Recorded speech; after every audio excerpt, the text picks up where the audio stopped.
মানে বিগত 5 বছর ধরে আমাদের উপর অনেক জোর জুলুম হচ্ছে। রাশিদুল আলম মামুন এই জায়গাটা অন্যায়ভাবে দখল করে রাখছে। সরকার পরিবর্তন হতে এতদিন আসছিল, উনি সরকারি প্রভাব দেখাইছে।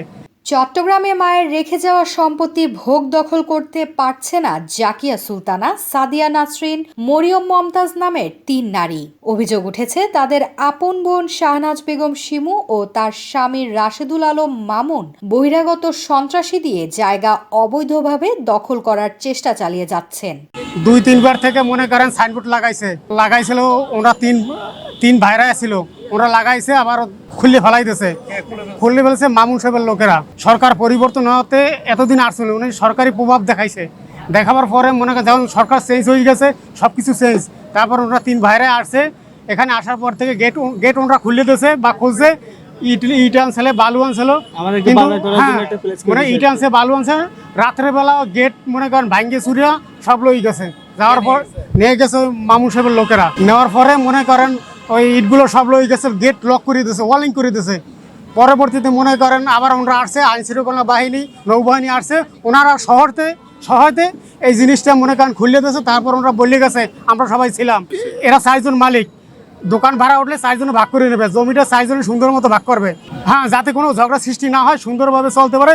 তারপর মনে করেন আমাদের এই পিছনে কতগুলো দোকান করছে, অনেক মনে করেন ফ্যামিলি চলতে পারে এগুলো দিয়া।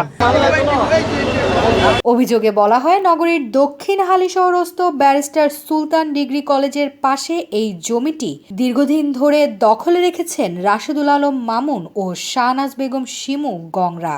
আমি মরিয়ম মমতাজ মিতু। এই জায়গাটি আমাদের 4 বোনেরই, আমাদের 4 বোনের নামে। আমরা যখনই এখানে আসি, আমাদের বড় দুলা ভাই আমাদেরকে বিভিন্নভাবে আমাদেরকে এখানে ঢুকতে দেয় না। ওনার নাম রাশেদুল আলম মামুন। ওনার বাসা এখানে পার্শ্ববর্তী এলাকায়। উনি এইখানে আমাদেরকে সবসময় উনি সমস্যা সৃষ্টি করে। আমরা যখনই এখানে আমাদের এই জায়গা না, আমরা খাজনা দিচ্ছি প্রপারলি, আমাদের কাগজপত্র পেপার সব কিছু আমাদের নামেই, কিন্তু আমরা যখনই এখানে কাজ শুরু করি উনি আমাদেরকে এখানে গেট বন্ধ করে দেয়। আমরা এর আগে অতীতে 2 বার সাইনবোর্ড দিয়েছি, মালিকানা সাইনবোর্ড উনি খুলে ফেলে, উনি কালি লাগিয়ে দিয়েছে। পর্যন্ত 2 বার যখনই এসেছি উনি বিভিন্ন সময়ে সমস্যা সৃষ্টি করে। এবারও যখন আমরা এসেছি উনি এখানে গেট লক করে দিয়েছে, ওনার মানুষজন দিয়ে ভয়ভীতি দেখায়। এখানে উনি ইট দিয়েছি, ইট ফেলে দেয়, সবসময় উনি এরকম সমস্যা সৃষ্টি করে। এখন আমরা আশঙ্কা করছি উনি আবারও সমস্যা সৃষ্টি করতে পারেন। এবারও আমরা যখন কাজ চালিয়েছিলাম রাতের বেলা, ওনার মানুষজন এসে এখানে সবকিছু সরিয়ে ফেলেছেন, আমাদের জিনিসপত্র। এই জায়গাটা 4 জনের। মানে বিগত 5 বছর ধরে আমাদের উপর অনেক জোর জুলুম হচ্ছে। রাশিদুল আলম মামুন এই জায়গাটা অন্যায়ভাবে দখল করে রাখছে। এখন বর্তমান উনি আমার বড় বোনের জামাই হয়। এখন আমরা চাচ্ছি বর্তমান নতুন উপদেষ্টা আসাতে আমরা এখন এই জায়গাটাতে ঢুকতে পারলাম। এতদিন আমরা এখানে ঢুকতেও পারতাম না। এখন আমরা ওনার কাছে আবেদন জানাচ্ছি উনি যেন আমাদের এই জায়গাটা আমাদের আন্ডারে করে দেন। আগে যে সরকার ছিলেন, ওনার ওই ক্ষমতা বলে উনি চেয়েছিলেন যে পুরো জায়গাটা উনি একা ভোগ করবেন, একা দখল করবেন, একা স্থাপনা নির্মাণ করবেন, উনি ওইটাই চেয়েছিলেন।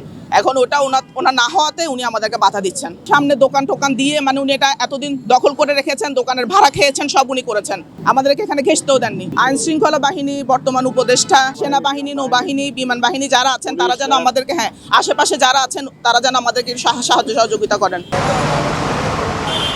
তবে অভিযোগ অস্বীকার করেন রাশেদুল আলম মামুন। তিনি বলেন এই জমি আমার নয়, আমি কেন দখল করব?